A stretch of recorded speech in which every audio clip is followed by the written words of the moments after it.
So our topic is collections and keepsakes. In my experience, those are the hardest things for people to downsize.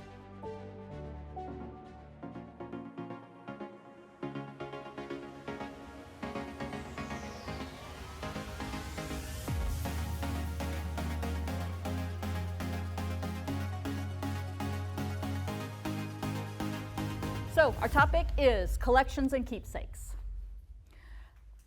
In my experience, those are the hardest things for people to downsize.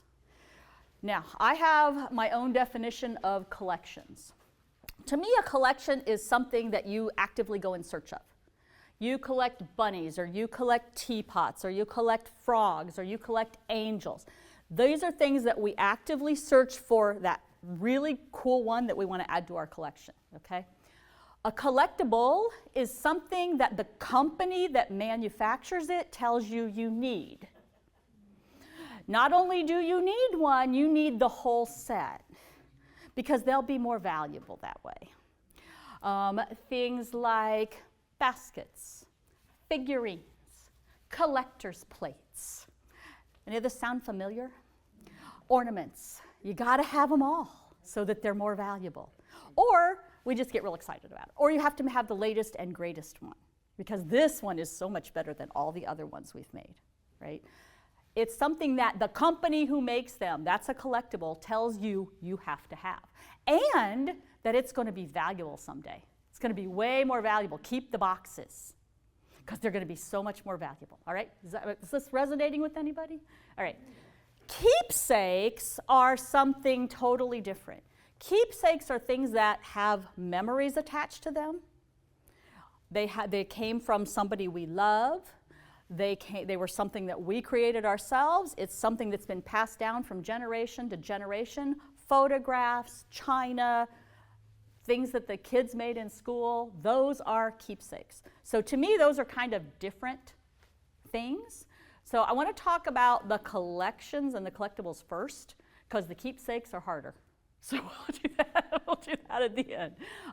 So we always talk about like the three things that we ask ourselves about the stuff we have. When we're ready to downsize, and we have to touch everything we have to decide whether to keep it or not, the question is, do I need this? Now when it comes to collections, usually no. We usually don't need them. We're not using them for something. They're not essential to our life. But the second question is, if I don't need it, do I love it? And that's why we have it, because we did love it. We loved it a lot. But do we still? I have seen collections take over homes. I have seen so much of a collection that people are not able to even function. Okay? Their entire living room might be filled with their collection. Because what happens? I decide, okay, I love frogs. I'm going to collect frogs. I don't. It's okay. So I don't. I love frogs. I'm going to collect frogs. So I go in search of these really cute frogs, right? Then what happens on my birthday? Everybody buys me a frog. What happens on Christmas? Everybody buys me a frog, because they don't know what else to buy me. And are they ones that I would add to my own collection? Probably not. If I were to go out and buy them, I wouldn't have bought that one. But now I have this obligation to add it to my collection because somebody I love gave it to me. Has anybody ever had that experience? Yeah. So that's what happens. That's the problem with a collection, all right, is that we keep that because somebody we love gave it to us, all right. With the collectible thing, usually what I find out about the collectibles is, oh, those are going to be more valuable someday. They're going to be more valuable someday. They're not right now, but I have to keep them because they're going to be more valuable. Because they were 20 years ago, so they've got to be again, right? No, that's not true, okay? It might be true, it might not be true, but I don't have a crystal ball, and I don't know. The other thing, I think we have to kind of rethink how we look at those. Monetary value. It's going to be valuable someday, or I paid a lot of money for that. I paid a whole lot of money for that. I cannot let that go. Well, I read something one time and it said that we lose the money when we buy the thing, not when we give it away. We already paid that money. So we kind of, to me, I think we have to look at it in like a different thing than monetary, that we look at it as an experience. The experience of going and finding and collecting, of going and finding and displaying, that experience. Anybody ever been on a vacation in your life? Anybody? Okay, all right. Anybody ever rent a car or a house or anything in your life? Okay. All right. You had that experience, but you no longer have that thing. I think we have to think of our collections in the same way. I did this, I loved it, but it doesn't fit the lifestyle I'm living right now, or the lifestyle I hope to live. So it needs to go. It needs to go. I have had people, anybody ever like feel like if I give this away, like I'm going to feel really, really guilty? Anybody ever have that feel? Okay. I think sometimes we assign emotions to our stuff. Like we think our stuff is going to get its feelings hurt if we let it go. Some of you are laughing. Some of you are going, yep, I get it. All right? Sometimes we think that. Well, here's how I would look at that. If my stuff really had feelings, let's pretend it does. Okay, if my stuff had feelings, how do you think it feels in the box, in the closet for 10 years? Not appreciating it, not using it, not loving it, nobody's seeing it. Okay? So if I take that out of the closet and I either sell it or give it away, don't care, I call it releasing it into the universe. It's going to find somebody new who loves it. And it has a new life. And how much cooler is that than being stuck in the closet for 10 years?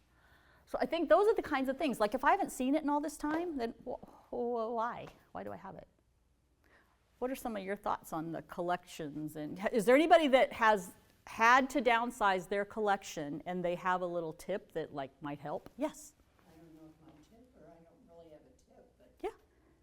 One year, many years ago, my mother-in-law kept asking me, what do you like? What do you collect? And I got so sick of it, I finally, it was close to Christmas, I said, Santa Clauses. Next thing I know, 2,000 Santa Clauses of different shapes and sizes and costs and all that. And I'm like, okay. And it finally ended, and I've just been purging. I've been, hey, would you like this one? And I used to display them all. Well, yeah, we do. Yeah. I used to collect dolphins. I just love dolphins. And so, of course, everybody got you a dolphin. I had tons of them, no room on the shelf. And then it just happened to work out to where I thought I started doing my own crafts and I wanted to like start getting rid of it, but I felt guilty, not because they had feelings, but because your daughter gave it to you or something like that. And she's like, oh, what are you doing with that? But her school did it under the sea theme party. And they were looking for anything that could decorate a room or be a door prize or whatever. So I got rid of almost all of them. Nice. That way, this one great big huge box. Nice. It's like the kids were thrilled to get the little, clay one or whatever they made, like to give to their teachers for a door prize or whatever. So it's like just wiped out half my house. Nice. Yeah, so. That you know what? I love that idea because I think sometimes if we can see where it goes, then we feel better about it. Again, my thought is if I just get it out of my house, then whoever really needs it is going to find it. They're probably not going to find it in my house. At least I hope they don't. It needs to get out. It needs to go so that I love that idea. I absolutely love that idea. What are some other thoughts? Like challenges or ideas or things that worked for you? Yes, ma'am. Well, my husband, he rents a space. It's actually only one shelf at a consignment shop. Yeah. But usually he sells enough to pay for the rental of the space. I said, you're paying somebody else to get rid of your stuff. He goes, but gone is good, I like that. Gone is good. If I'm getting rid of it, I don't care, because he said I can sell it on my own, and it's stuff that he's tried to put on eBay that, nobody has bid on, So he puts it out there, and if he sells enough to pay for the space, then he figures he's recycling stuff, and it's out in our garage. I love that idea. I love that idea. Well, you know what? Because it's at least a wash. It's not costing him money for somebody to take it away. Because I feel like we pay for our stuff like many times.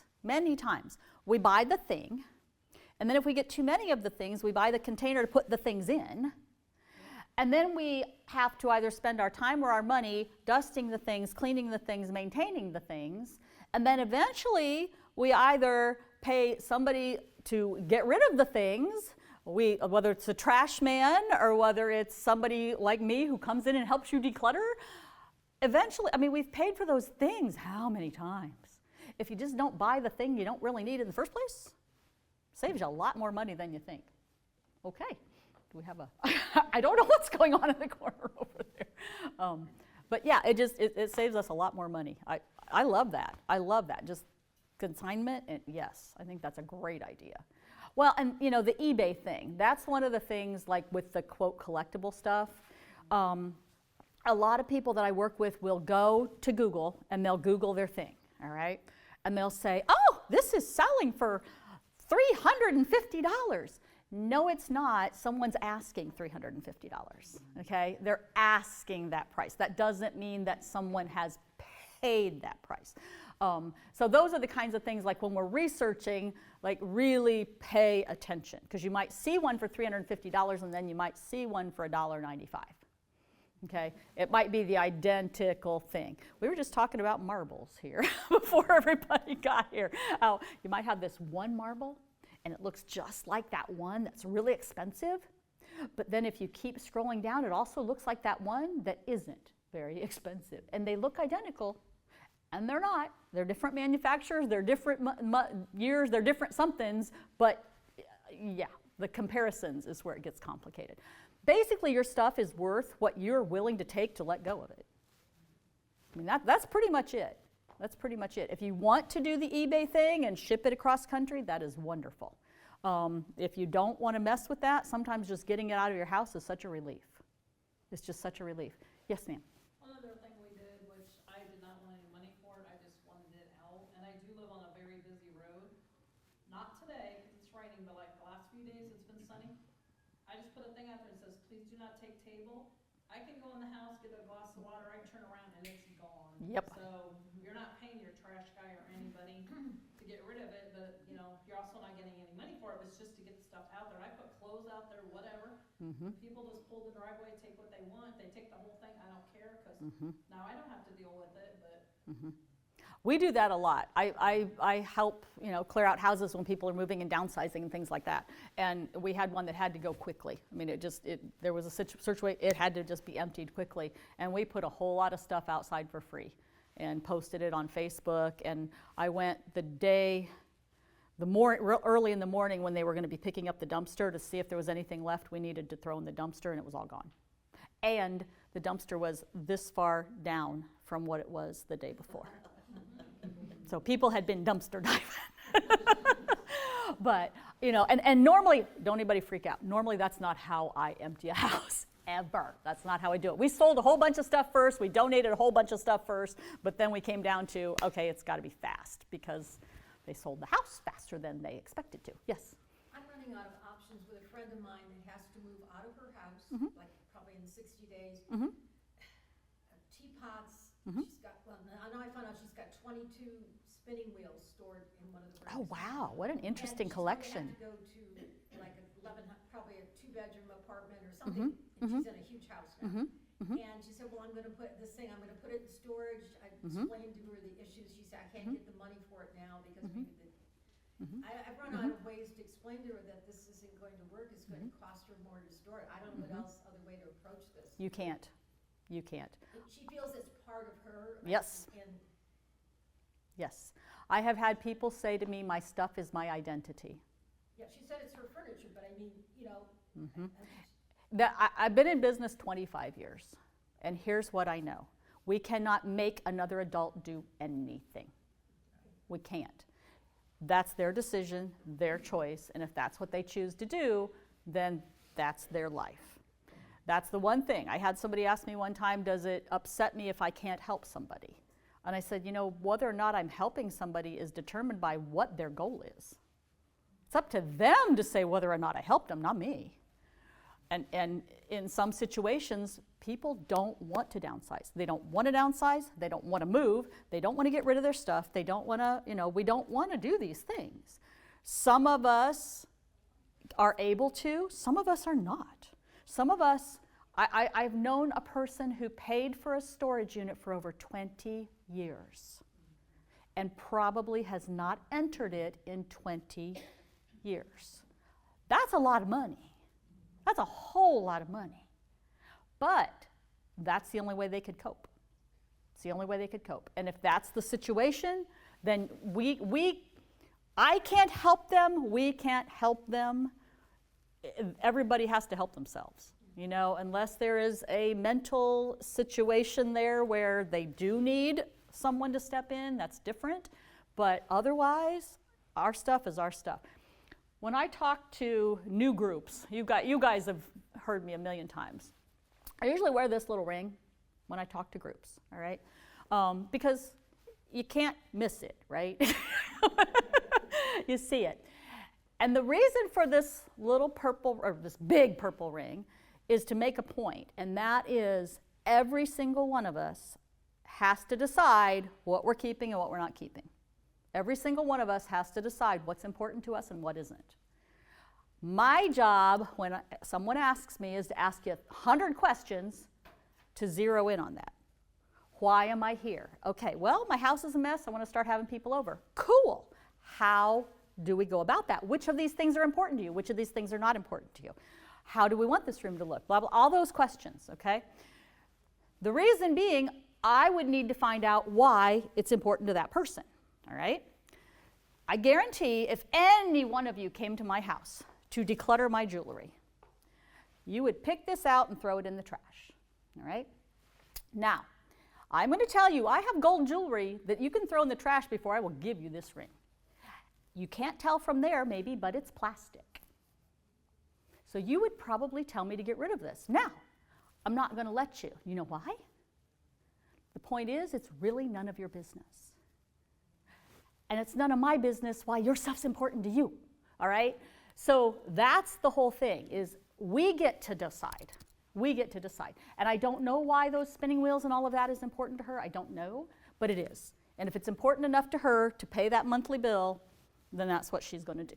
Yeah, the only thing I was thinking is she's going to have a different income. Yes. And, okay, you're going to be able to budget that. That's something else I could think of doing is sit down and see, are you going to have enough money to. Sure, you can ask her that. afford You can those ask her type of that. things. That's about all Yeah, yeah. that I could think of. Yep, you can ask her that. Well, because when I'm approaching things with people, we approach a lot of different ways. And that's one of them is, okay, can you afford to do this? Would it be easier to just give them away? It would save you money as opposed to leaving it in a storage unit. Like, I want to sell them, I want to sell them, I want to sell them. Okay, but if they're in a storage unit for a year, let's say it's $100 a month, okay, that's $1,200 by the end of the year. If what's in there isn't worth $1,200, then you're losing a whole lot of money. So, just those kinds of thoughts. But yeah, my only thing is we can't do for other people. We can only control ourselves, okay? You can't control another adult. You can try. If you're married to them, you might know how to manipulate them, but you can't control another adult. Well, okay, because let's just use this example. If somebody tells me what to do, I am not going to do it. Even if I was going to do it before they told me to. Because, you're not going to tell me what to do. No. Well, when we do that with other people, we get the same response. So it's just asking the questions, leading them to their own answer. And as I said, people who don't want to downsize don't call me. Okay? They don't. They're happy the way they live. They're happy with all of that. That's up to them. They don't attend these classes, all right? Because we're all in this together. We all want less. We want our stuff to fit our current personality, our current lifestyle. That's what we want. And that's why we're all here.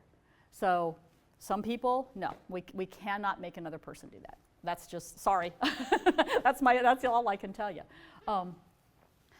So collectibles, any other thoughts on collectibles, collections, any of that? If you do decide to downsize your collections and somebody you love gave it to you, what I would do is I would call them up and I would say, you know what, I have been collecting frogs for 20 years now. I have to downsize my collection. I have to. I'm getting older. I don't have the energy. I might want to move into someplace smaller. I don't know, but I'm getting ready for that. You gave me this frog. Would you like it back? Or would you like me to regift it? Maybe that works, maybe it doesn't. I know we all have friends and family members that would be furious. Don't call those. Call the others. Call the others. But gift it back. I love Tammy's idea about it going to a fundraiser. I love that. I think that is wonderful.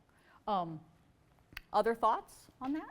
Yes. The other one, is Facebook better to deal with collectibles than eBay? I mean, because eBay, you've got a lot of shipping, but if you're doing Facebook, you can do more local. You know what? Local people.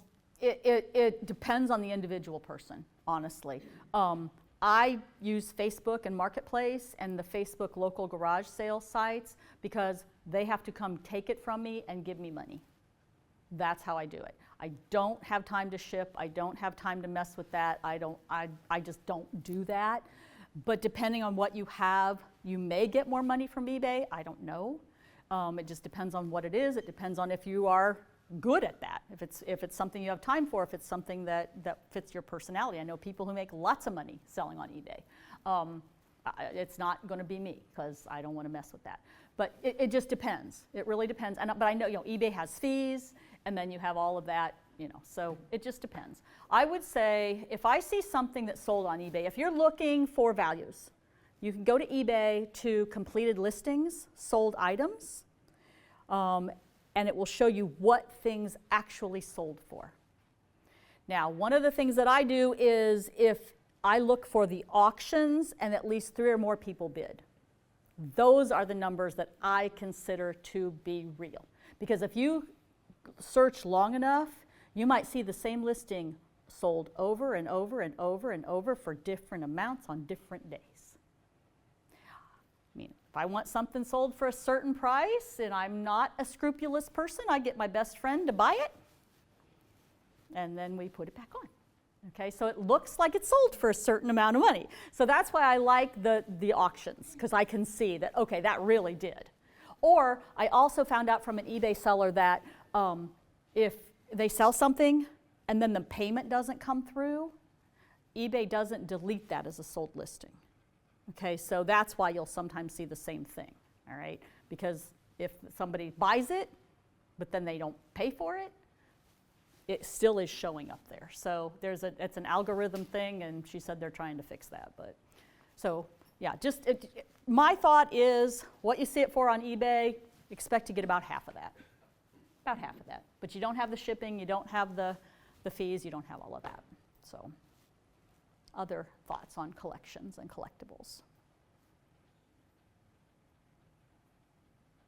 Questions, ideas? Keepsakes. Yeah, this is the hard part, isn't it? What are some things that you consider keepsakes?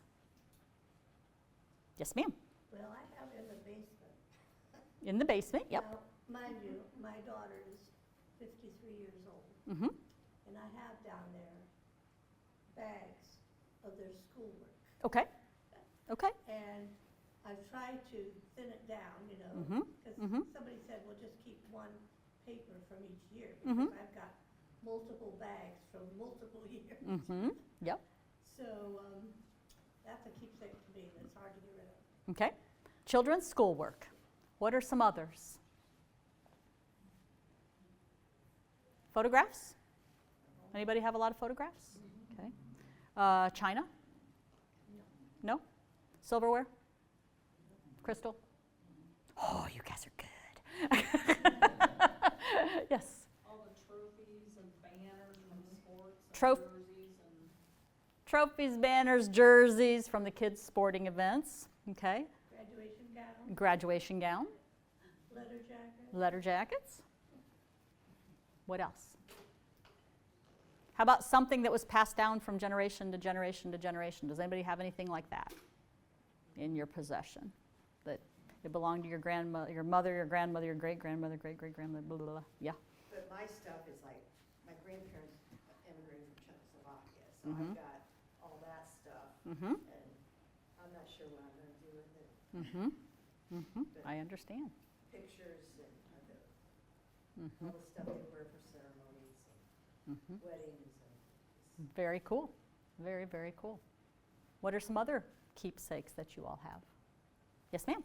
My husband, who did a lot of wood crafts, and I have a lot of signage that he made that nobody would want, quite frankly, because it's got our names on it, some of it. Mm-hmm. And when I remodeled, I thought, what am I gonna do with these? But I couldn't throw them away Mm-hmm. or burn them, Mm-hmm. so they're hanging in my garage. That was going to be my suggestion, was to put them in the garage. Yes, yes. I worked for a woman who had so much artwork, like so much artwork, that when she downsized, she actually put some of the artwork in the garage because there wasn't enough wall space in the new place. So that was going to be my suggestion. Absolutely. That's a good thing, I think. I think that's a good thing. Yes. Yeah, dolls from when I was 8, Mhm. 9 years old, Mhm. baby shoes. Mm-hmm. Yep. I can't fit into them now. But they're there, but you know, Mhm. those kind of, you know. Mm-hmm. Yep. Things from when we were children. Yep. Absolutely. Yes. I have my mom's wedding dress and the magazine cover of the wedding dress. Oh, that's cool.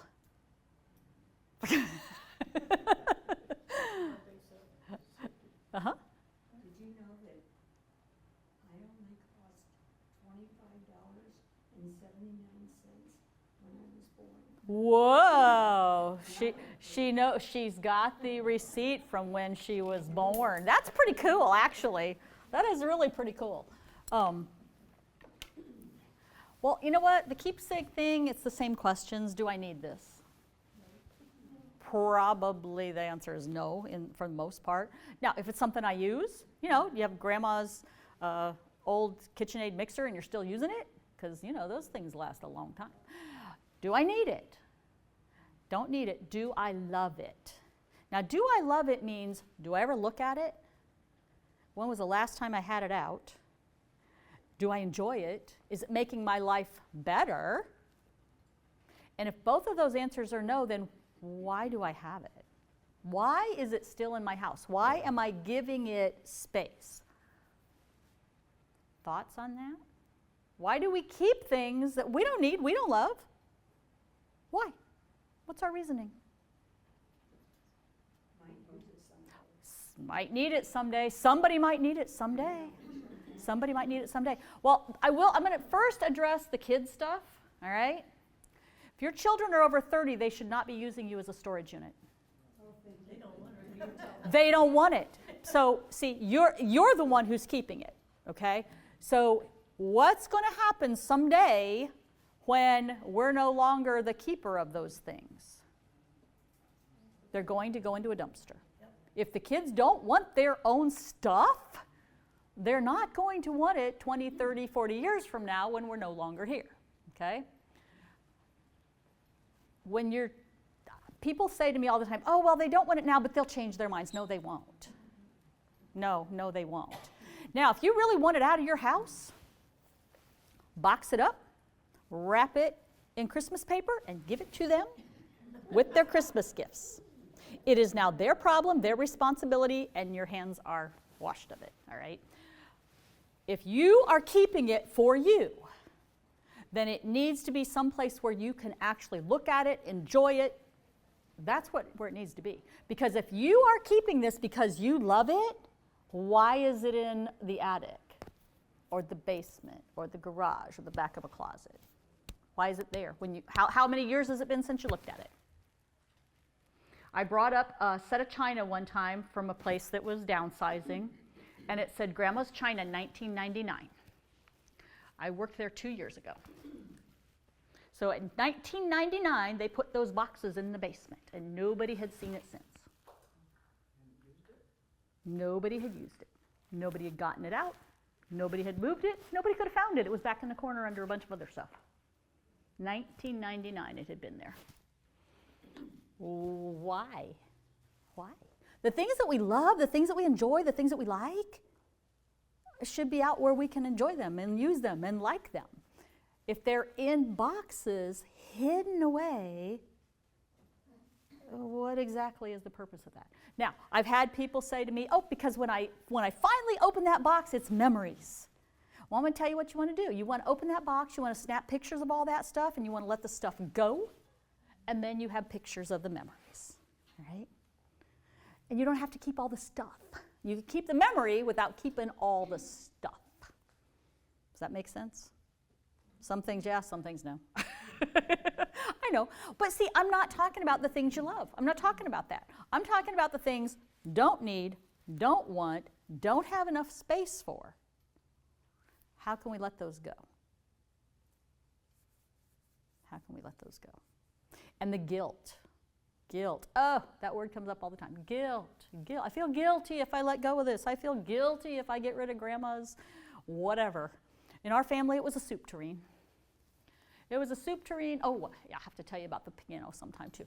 But the soup tureen, it had always been in my parents' corner cupboard. Always been there. Before it was in my parents' corner cupboard, it had been in my aunt's corner cupboard. Supposedly, before it was in my aunt's corner cupboard, it came over on a boat from, I don't know wherever they came from, Germany. Okay? Well, you know, yeah, Germany. Supposedly, that's where this soup tureen came from. Nobody ever used it because you might break it. It sat up in the cupboard for years. There was also a piano that supposedly had come over on a boat from Germany, right? So, fast forward to my generation dealing with these things, all right? We start researching. The piano was made in New York City. I'm not kidding you, made in New York City. We researched this baby, all right? So clearly that was a miscommunication. Anybody ever play that game Telephone? Where this person whisper, and you whisper in each other's ear, and when you get down here, it's not at all how it started?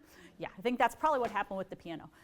But we keep these things, we keep these things, we keep these things, but we don't use them, and they're in our way, and we feel guilty letting them go because somebody else loved them. It was important to somebody else. Just because it was a part of their life, their personality, doesn't mean it's a part of our life and our personality. It doesn't have to be. That guilt thing is deep. It's passed down from generation to generation to generation. And what I'm finding interesting is I feel like maybe our generation is doing something different because we keep saying our kids don't want it, our kids don't want it. Good for us. Our kids are brave enough to say, I don't want that. They're not burdening themselves with a bunch of stuff they don't need. They're not doing it. So good for us. We taught them not to have all that guilt. Good for us. And we need to let that go too. Because just because it's important to me doesn't mean it's important to the next generation. And it doesn't have to be. They're collecting their own stuff. In most cases, what I'm seeing, like they're tattooing themselves. They're like their collections are on their bodies. They can go wherever they go. They don't have to pack it up. You know, it's different. Not everybody, but you know, there's a lot of that. Somebody said that to me one time. She said, you know, they're carrying their collections on their bodies. I'm like, oh my gosh, you're right. Well, isn't that efficient? So that's pretty cool. Try carrying that china on your back for years. That just doesn't work. But those kinds of things, like we just need to find a way to let go of the guilt. That is not an easy thing to do. We've been living with it for a long time. And I'm not a psychologist. I just work with a lot of people that we talk about this over and over and over.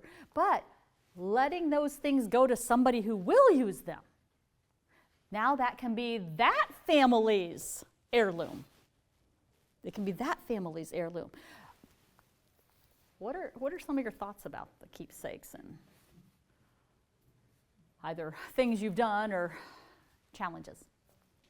I have to say I'm really proud of my granddaughter for this because her mother died, my daughter died in 2006. Sorry. And she had been collecting angel statues forever. And she had this huge cabinet that she kept, in fact, I bought the cabinet for her.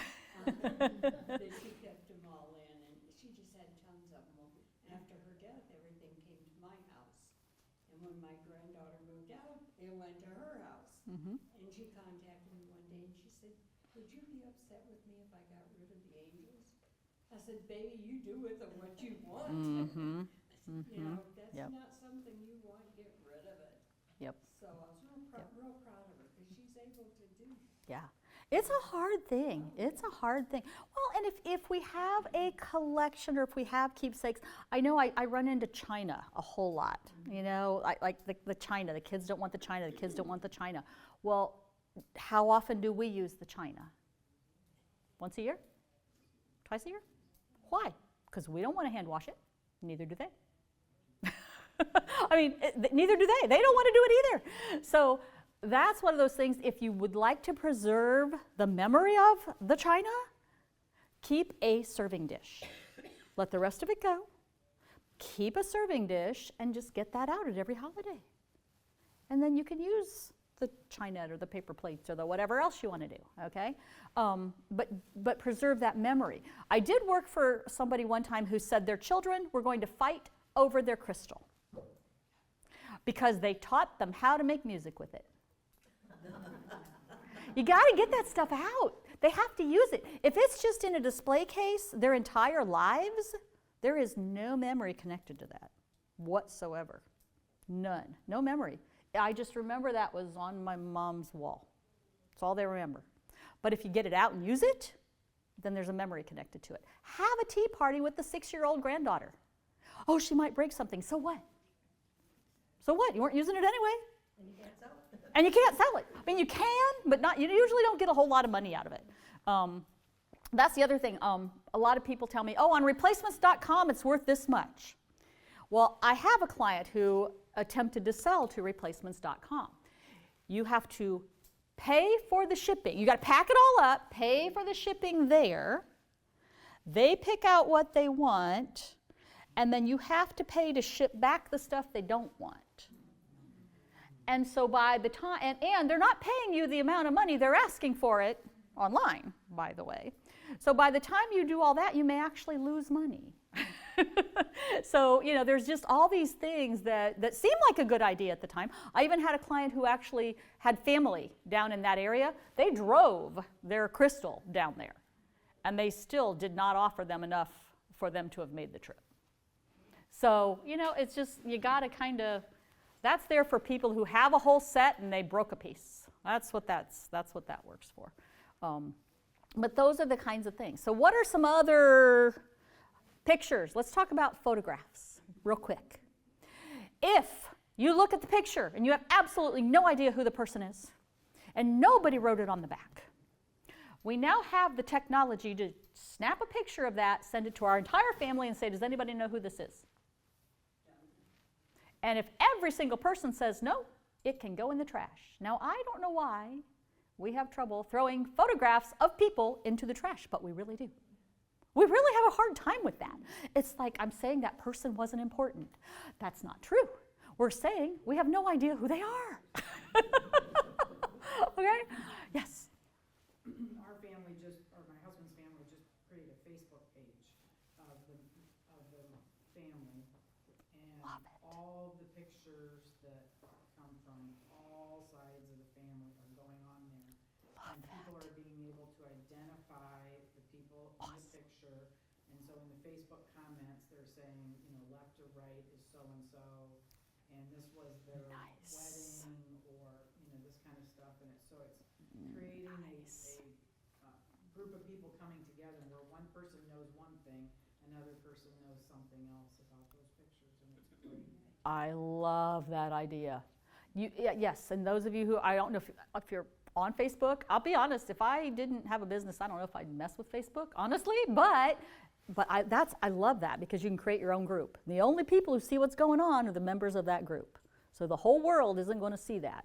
They're not going to see the pictures. Other pictures that you can let go of are landscapes that you have no idea when you took those. or when anybody else took it. You know, you go on vacation, you take all these landscape pictures, like, oh, and you look at me like, I don't remember where that was. Unless it's a fabulous picture that you are going to blow up and frame, it can go away. It can go away. That will whittle down some of your pictures. And I worked with a lady who was going through her pictures, and one of the things that she did, she had 4 children. And so she's like, okay, boxes, 4 boxes. She wasn't a big scrapbooking person. And it was just like piled them in the boxes, like not anything important there. Okay, so threw them in the boxes, and again, on Christmas, every kid got a box of pictures. Now it's their problem. They get to take care of that. And I think a lot of times our thing is I don't want to let those things go. I haven't looked at those pictures in 10 years or more, but I don't want to let them go. I don't want to give them to my kids. I just want to keep them. Well, if you want to do that, that's up to you. You're allowed to, okay? If they're in your way, if they're taking up space where something more important could be, that's when we start downsizing. That's when we start. If it's not fitting the lifestyle I'm living right now, or the lifestyle I hope to live a year from now, then that's when it has to go. I think just taking them out of the frames is worthwhile. Because when we moved recently, all these frames that I was putting in these storage boxes, I'm like, this is too many frames. Mm-hmm. I just took all these, and then it went from this down to a stack of pictures. If you didn't hear what she said to take the pictures out of the frames. Take all the pictures out of the frames. And you know what? You can stick them right into what am I trying to say here? Photo album, that's the word. Into a photo album, and then it takes up this much space instead of this much space. Love that idea. In fact, honestly, we help a lot of people who are downsizing. A lot of people. That's kind of my little niche, is people our age who are downsizing. That's pretty much the majority of my clientele. And that's one of the things we do, is we get all the pictures out of the frames, because you're not going to have as much wall space. You're not going to have you don't want all the flat surfaces full, because that's just a pain to dust. Isn't that kind of a pain to dust all those flat surfaces filled with, put them in a photo album, because now I can look at that photo album anywhere I want to. I can look at it in the living room. I can look at it in the kitchen. I can look at it in my bedroom. I can take that wherever I want to, and I can just have all of that. Yes, ma'am. But also when you take it out of the frame, sometimes there's a hidden treasure in the picture. Oh. Because I know when my grandmother died decades ago, my aunts went through the pictures, and they gave my dad his senior picture that my great uncle would paint. Mm-hmm. Oh, wow. Well, they took it out, and behind that was a picture of my grandmother that they took and painted. And his sisters were looking for that picture and couldn't find it. And Dad said, I got it, you're not getting it. They made copies for the rest of them. That was a hidden treasure. Yeah. Behind the picture. And you know what? That's absolutely true, because I know lots of parents and grandparents that just would put the newest picture on top of all the old pictures. So yeah, you might find some pretty kids' school pictures. Exactly. What are some other keepsakes that we have trouble letting go of? I just wondered what she did with all the frames after she took all the pictures out of it. What did you do with the frames after you took all the pictures out? Some of them are outdated frames, they're just not appealing, so they're, it just depends upon the frame and whether it's appealing anymore. Either keep it or let it go. You go into Goodwill and you see a lot of frames. You see a lot of frames in Goodwill. That's what I find really interesting to me, because when we're helping people downsize, sometimes we'll set up sales for their things. Nobody buys frames. Nobody buys frames. But you go to Hobby Lobby, people are buying frames. Okay. It's just very interesting. I'm not really sure what that's about, but yeah, people don't like, I guess, used frames. I'm not sure. Well, I have a box of frames in the basement. Yep. In case I need one. In case you need one. That way I don't have to go out and buy one. Okay. Well, and that's one thing. A lot of us keep things just in case. Just in case.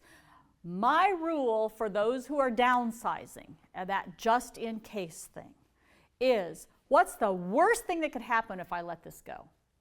You have to go out and buy another one. I have to go out and buy another one. You could go to Dollar Tree. You could go to Dollar Tree and get exactly what you want. Goodwill, exactly. And get exactly what you want. And in the meantime, I got rid of this box that's taking up space.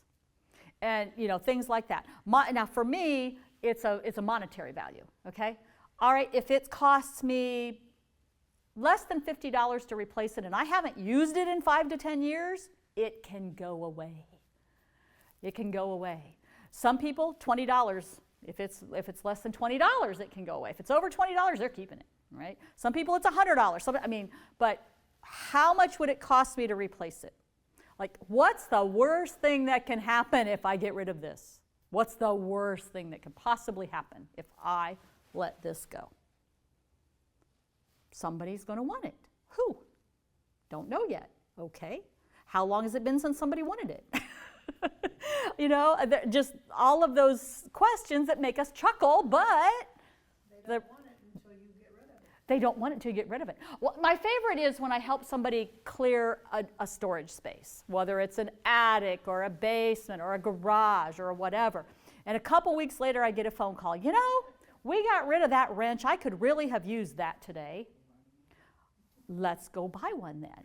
Because here's my question to you. Had we not done that, would you have known where it was? Because that's usually what happens. Oh, didn't know I had that, didn't know I had that, didn't know I had that. Well, if we didn't know we had it, why do we need it? Why are we keeping it? Because if somebody wants it someday, can I find it? Can I find it? If somebody wants it someday, will I be able to find it? Yes, sir.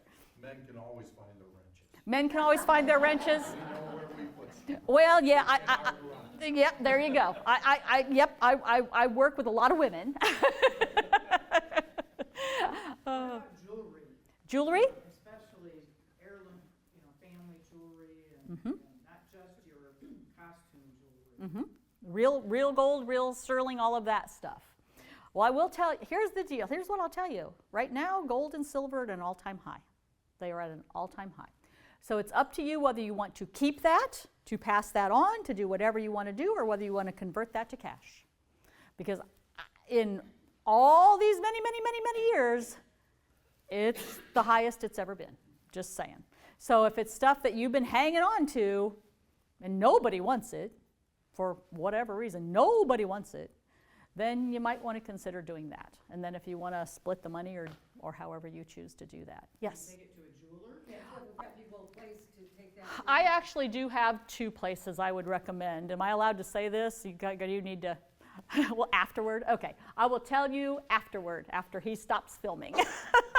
I have 2 places I would recommend. Do not take it to a pawn shop. Don't do it. Yes? One thing we did is we got a lot of jewelry from my grandmother when she passed, and we have a very large family of girls. Yep. So we let the girls go through it, but Yep. you know, it's old and gaudy and they would Yep. never wear it. So we let them decide what pieces they wanted, and like she took, I think it was a necklace, and all 3 of my daughters went together and they took it to a jeweler here in town, which unfortunately is not here anymore, but he put it into like a bracelet and earrings. So they kind of dissected it and did it something more modern, or Yep. like took the stones out and whatever, and Yep. made things. And now, like, we've done that also. I still have a few pieces, and I have granddaughters now. So they just came over and picked up some more to, you know, so now they kind of all got a piece of grandma's jewelry without wearing this great big huge ugly necklace or brooch or whatever. So Absolutely. that's an option to, you know, do that. Yeah. But Well- yes, take it to a jeweler, not. Yeah, and I know another family that I worked with, they basically laid all the good stuff out, took a picture of it, sent it to those heirs, okay, and said, which pieces do you like? And they decided not to have it all appraised, not to worry about the value, just to let people pick what they wanted.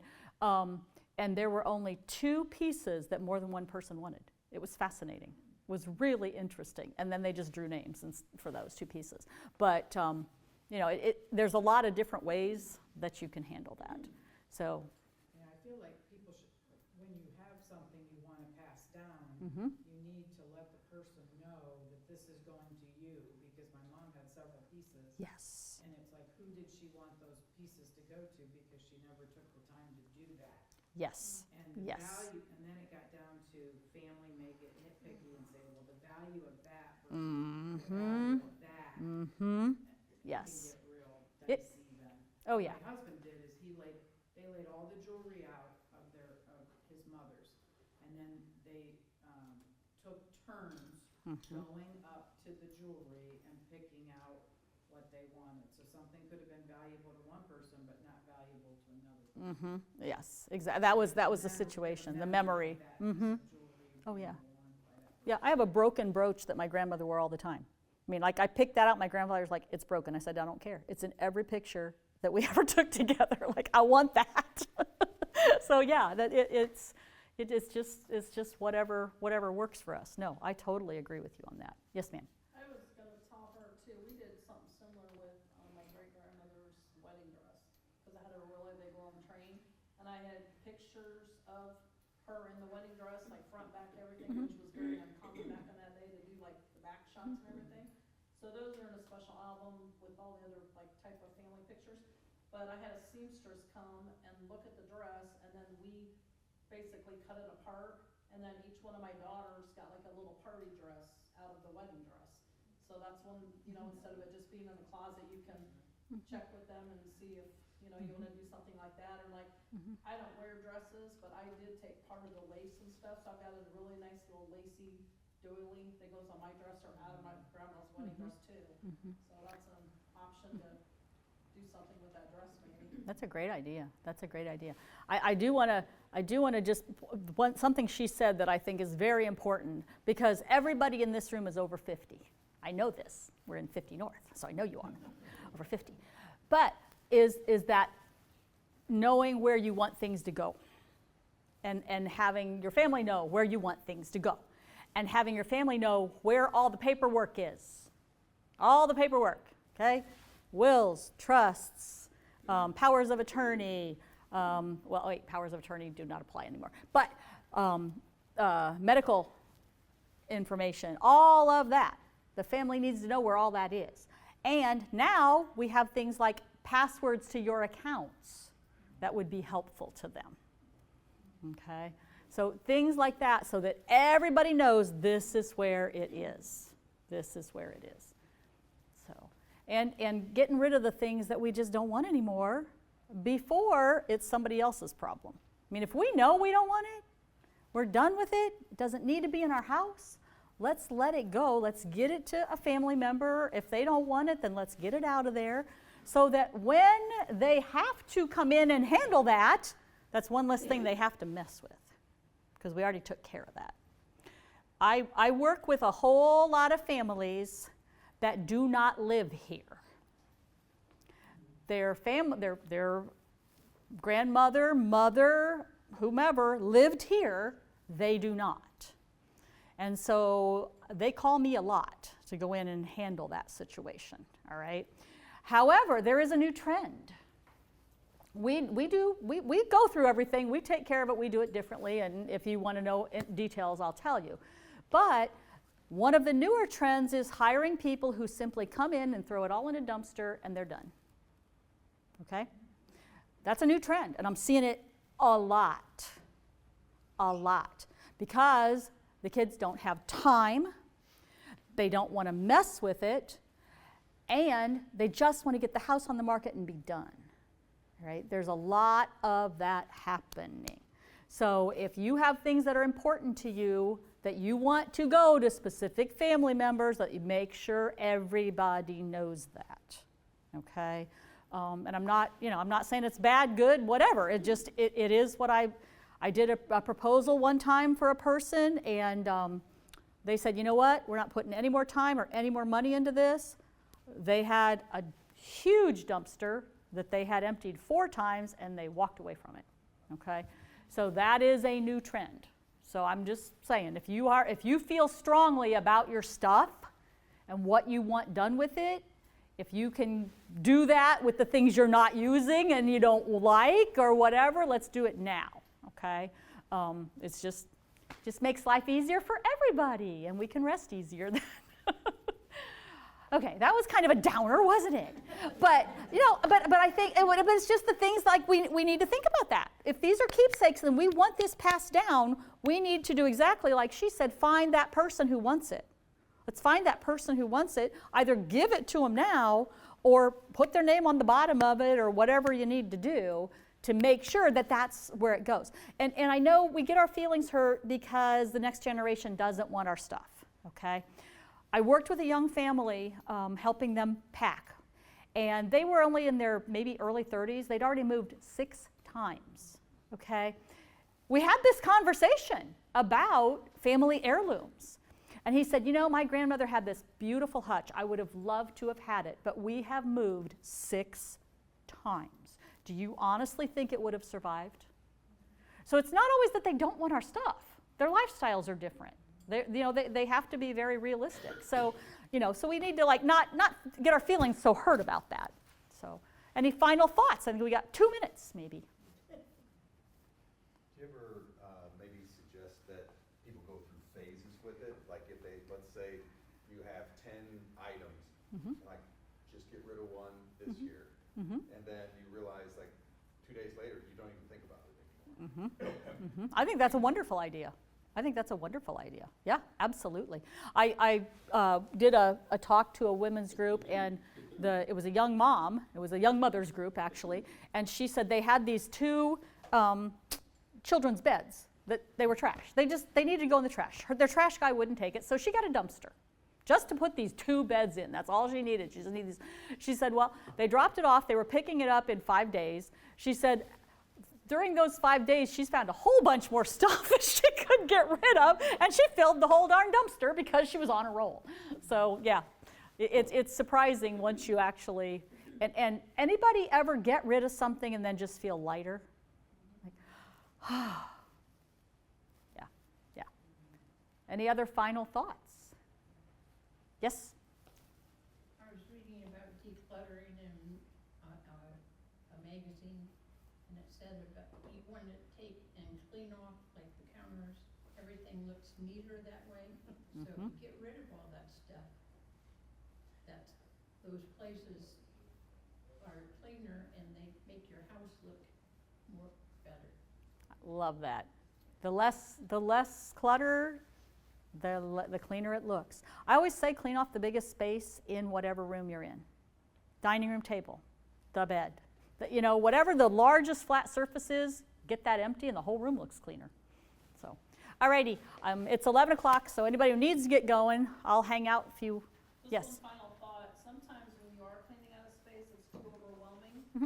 So just like day-to-day stuff too, I always try to do one job a night before I go to bed, because then before you know it, that whole space is clean and you can move on and you don't need to go back in that room or whatever. Because if you try to do it all at once, you're going to get frustrated, shut the door and walk out, and it's never going to get done. Agreed. Well, and one of the methods is to set a timer for 15 minutes, and you just work on it for 15 minutes. No phone calls, no interruptions, whatever. For 15 minutes, the timer goes off, you stop, and you go do something else. Because in a week, you've worked an hour and a half on it. So, yeah. Okay, I think we're done. And you're welcome. If you want to stay, I'll answer questions and whatever. So, thank you, guys. Thank you.